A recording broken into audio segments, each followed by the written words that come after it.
Welcome everyone. Today we are going to dive into one of the most mind-bending questions in human history.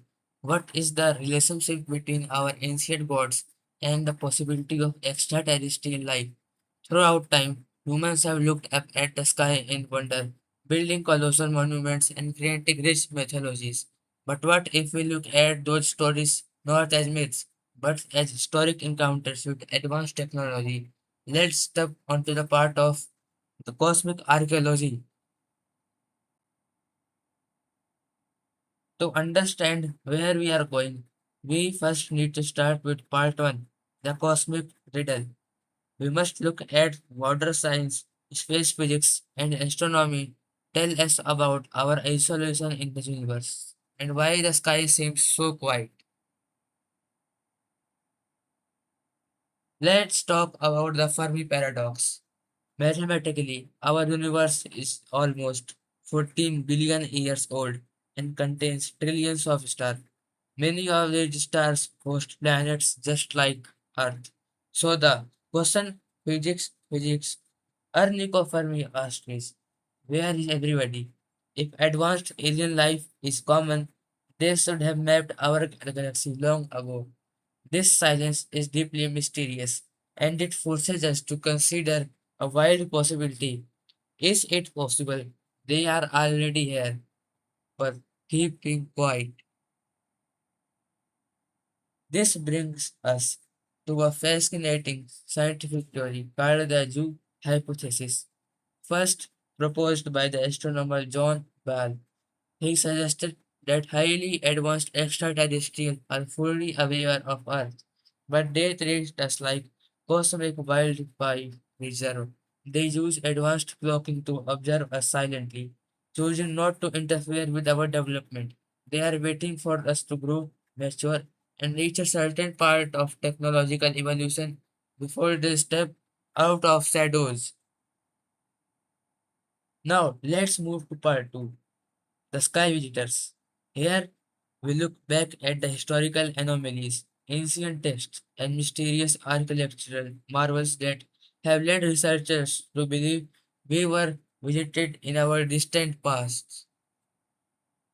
In 1968, Erich von Däniken wrote a revolutionary book called Chariots of the Gods. His central idea was simple but profound. If ancient humans encountered advanced travelers in spaceships with high-tech gear, they wouldn't have had the words for technology or rockets.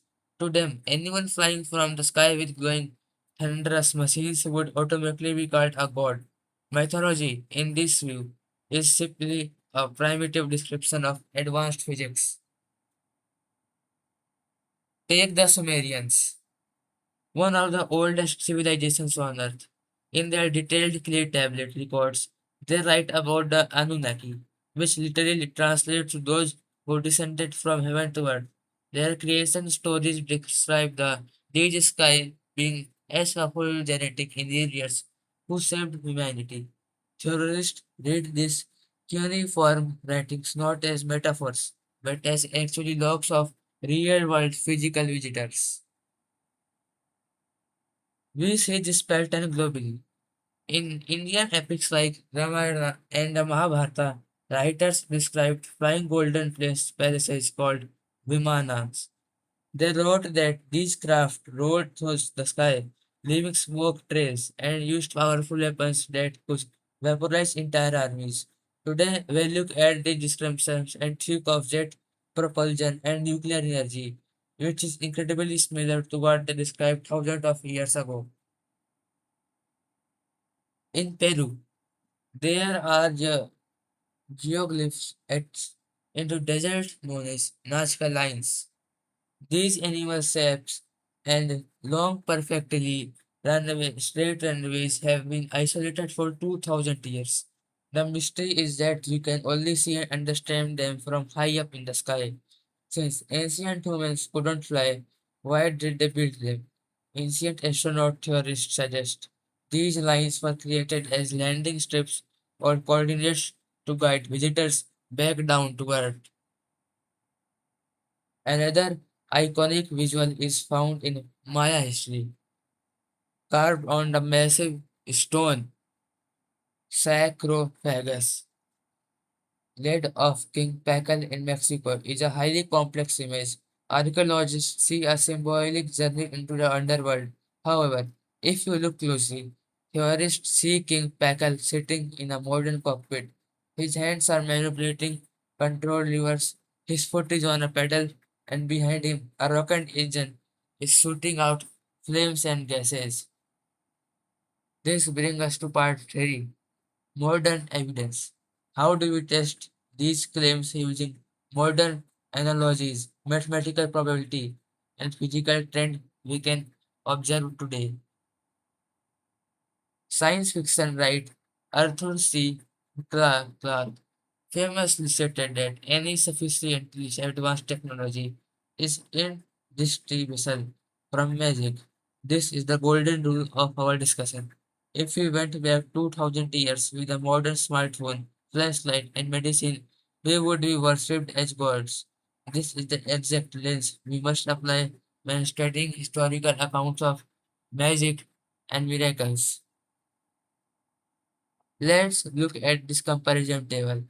When ancient records mention chariots of fire, we can think of modern rockets, lightning bolts thrown by Zeus or Indra, sound remarkably like guided plasma cannons for lasers. The all-seeing eyes of the gods match our satellite system, and a voice speaking from the heaven is the exact equivalent of radio broadcasting. Mythology is simply technology described in a primitive vocabulary. This chart shows the mind-blowing weight of stone moved by ancient builders. Stonehenge blocks are 25 tons. Giza pyramid casing blocks are 50 tons. But blocks at Pumapunku are 130 tons. And the Baalbek tree litans in Lebanon weigh a staggering 800 tons. Even today, our largest modern cranes struggle with these weights. How did ancient humans cut them so precisely and move them without high-tech tools? Let's turn to mathematics. The Drake equation is formally used by astronomers to estimate the number of active communicating alien civilizations in our galaxy. When we look at the sheer percentage of stars with habitable planets and those that develop life, the math strongly suggests that we are not alone. With billions of potential planets, it is highly probable that some civilizations reached advanced technological status millions of years before us. Let's trace a timeline of how our beliefs have shifted. In antiquity, sky visitors were labeled as divine gods. By the 1960s, authors began writing about the scientific possibility of ancient astronauts. In the 1970s, astronomers formalized theories like Zoo hypothesis. Today, we have moved from myth to science, using advanced space telescopes to actively search for physical technosignatures in deep space. If we want real world proof of this phenomenon, look at the cargo cults of World War II.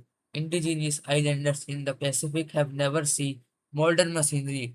When US soldiers landed in giant, loud airplanes loaded with food and supplies, the islanders were amazed. When the military left, the islanders built wooden replica planes, runways, and headphones, praying and performing rituals for the cargo deities to return. This proves that when simple customs with advanced tech, they initially create a religious to explain them. Furthermore, if we look at the modern data, civilian and military reports of United Identifiable Aerial Phenomenon UAPs have risen dramatically, with governments now releasing official military sensor footage and radar data. The study of unexplained objects in our skies has transitioned from conspiracy theories into serious, high-level academic and government scientific research. This brings us to a beautiful realization. Whether these ancient stories describe physical spaceships or spiritual experiences, humanity's instinct to pray and seek a higher connection is deeply real. We are made of stardust. When we look up at the night sky and search for gods and aliens. We are simply the universe looking back at itself, trying to understand its own magnificent origins. Thank you for joining me on this cosmic journey today. We have explored the deep valleys of our past and the infinite horizon of our future. I would love to open up the floor to any thoughts, ideas, or questions you might have. Let's discuss. If you have any question, you can tell me these questions in the comment section. Thank you for watching my videos.